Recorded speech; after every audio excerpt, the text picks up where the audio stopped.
Hello, everybody. This is Nick and Susan from Superstar Communicator.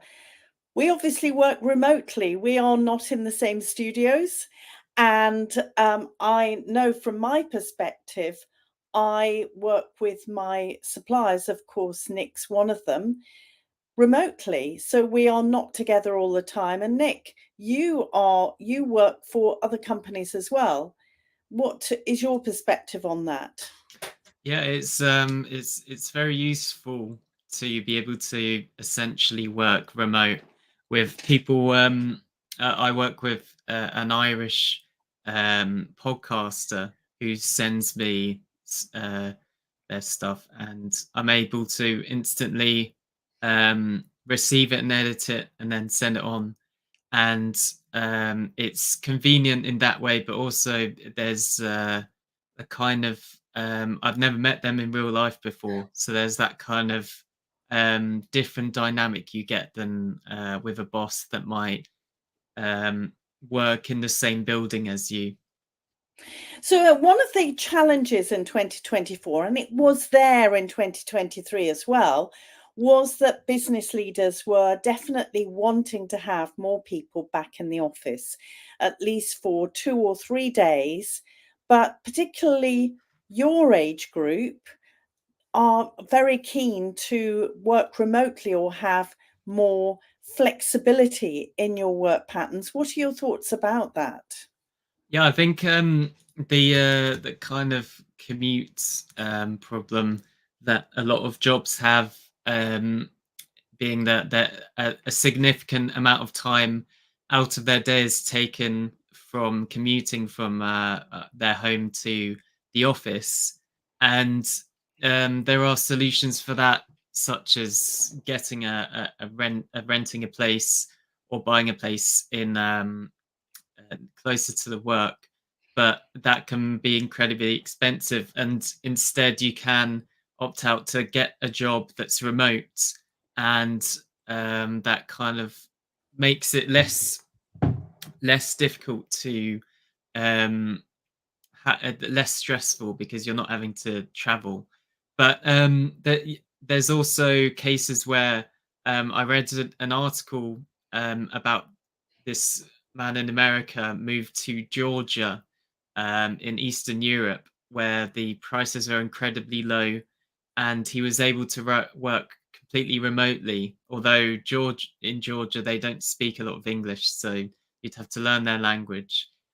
So there still is that kind of barrier, but working remote opens up a lot of opportunities to be able to work without having to pay high prices.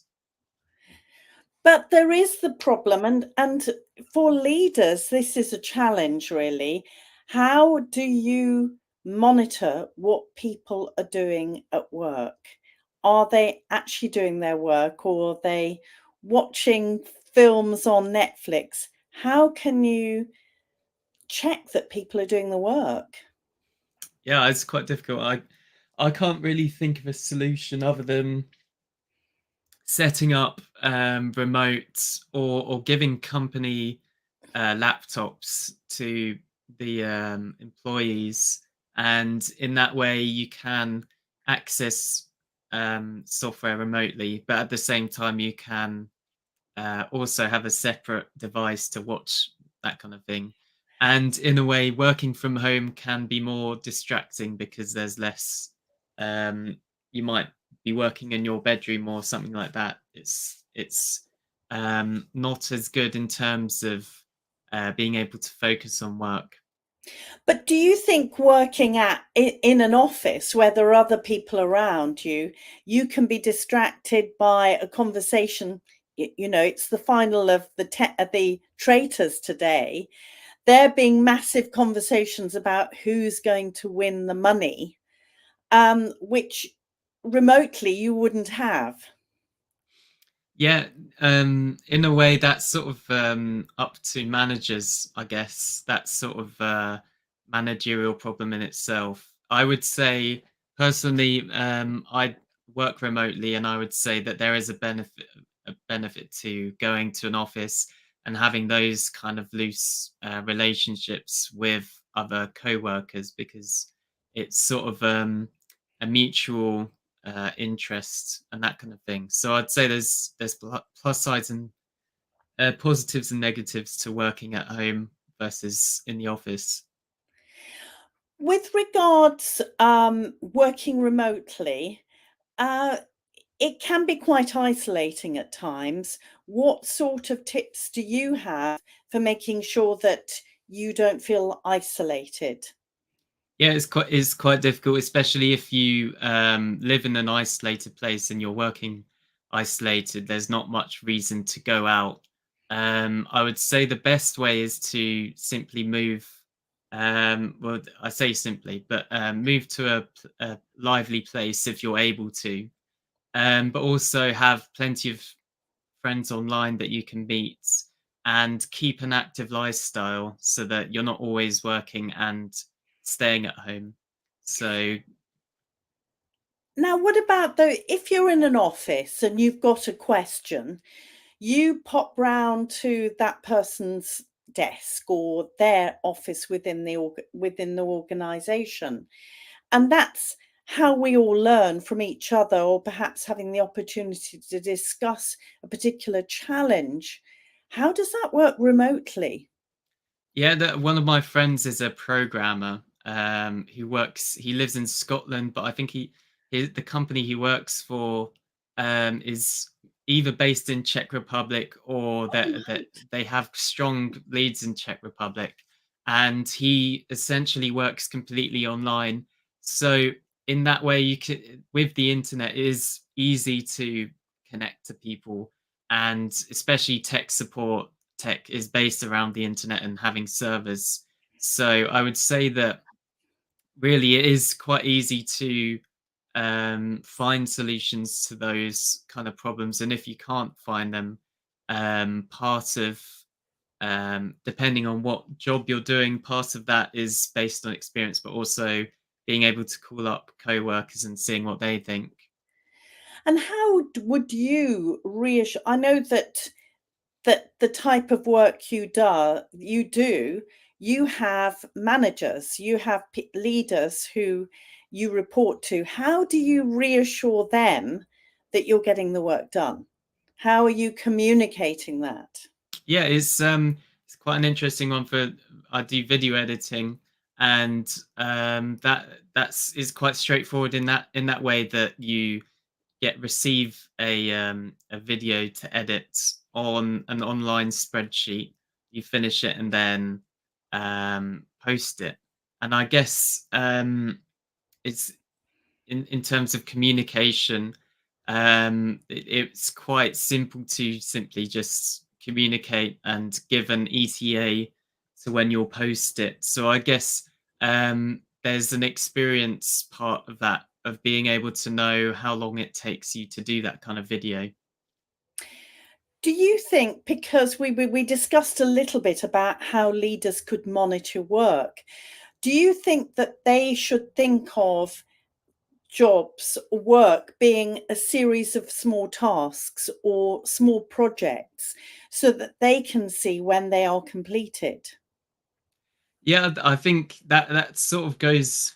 It can easily go quite into micromanagerial kind of thing, where it might be over the top, trying to control every aspect.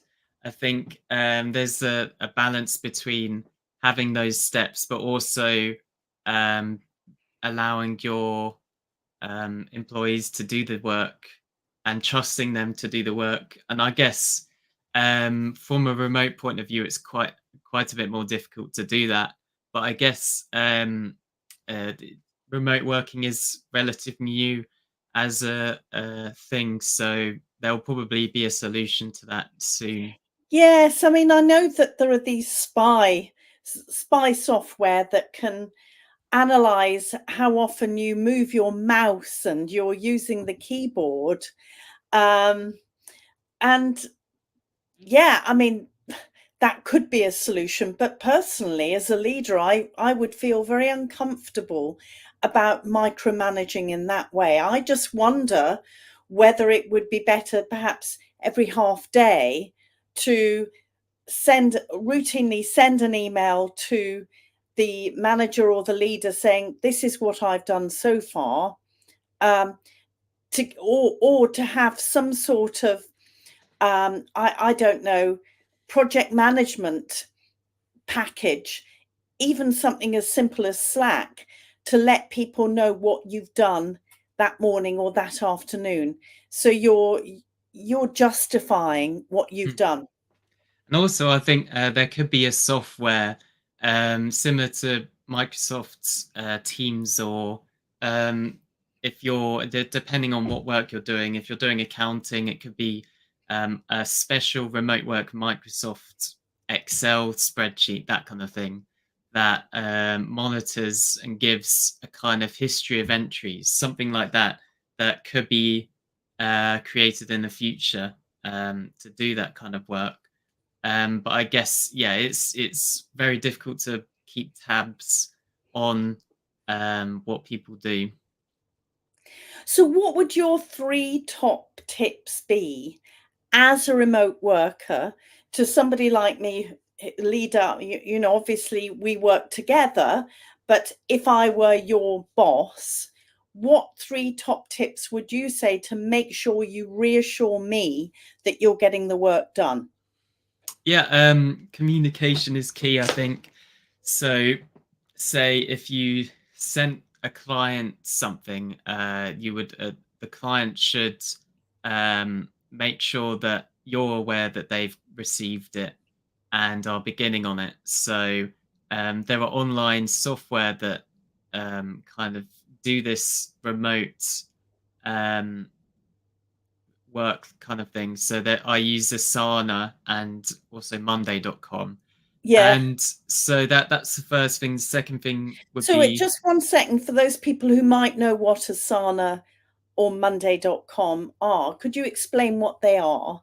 yeah, they're online database and scheduling tools that are used, and you essentially are given tasks. You have a login given to you, and you essentially, once they're finished, you make sure on the software that you say that the task is finished. And Okay. yeah, so I think the second thing would be to set up a schedule, a deadline, and making sure that, for instance, me as a video editor, I would make sure that you are aware of how long the type of video would take to edit. So So you're managing the expectation of the yeah, client. so it probably work both ways. And Yes. if you're on a tight schedule and you wanted a video done quickly, you'd have to make sure that that was clear. And then I guess the third thing would be there's communication, there's scheduling. So I suppose manage expectations in general. Don't be too sure. I guess if you're creating new work relations, it's quite difficult to manage expectations with someone who's new and you're not aware of how long they take. But in the long run, having trusted people to do that work without having to micromanage them, that's the key to keeping a healthy kind of work balance. Yeah, it's working together. It's working on what's going to work best for both of you. Yeah. It might be that the manager or the client needs to be given some suggestions. I've used Monday.com in the past, and this, shall we try this as a communications piece? Yeah. And also, I think if you're working remotely and you've never met your boss before, it might be nice to actually go and meet them, because that's it's a nice kind of get together and you can have a nice coffee. And I did a 6-month placement working on a database, and I'd only ever met my boss once, but I got to show him around the local city nearby, and it was quite nice meeting him in real life. Oh, that's brilliant. So, I mean, I know that one of your clients is based in Ireland. Perhaps when they are in London, you could arrange to meet them. Yeah, exactly. What a great idea. So, what we've been talking about really is one of the essentials of being a superstar communicator, and it's thinking about the ways that we can build up trust and mutual respect and how we work together through using communication. If anybody else has got any ideas, please put them in the post below, because it's very interesting to see and to get tips from other people, because remote working is here to stay. Is there anything you'd like to add before we finish, Nick? No, I don't think so. Thank you very much for watching, everybody, and thank you very much for your input, Nick, because you're seeing things from another perspective, and that's what makes these conversations so useful. So until next time, thank you very much for watching. Remember that we can help you. Well, Nick can help you with your video production, editing, and also podcast editing. And Superstar Communicator, we can assist in communication skills, whether you're wanting us to facilitate workshops, masterclasses, individual coaching, or speaking. Thank you very much for watching. Bye.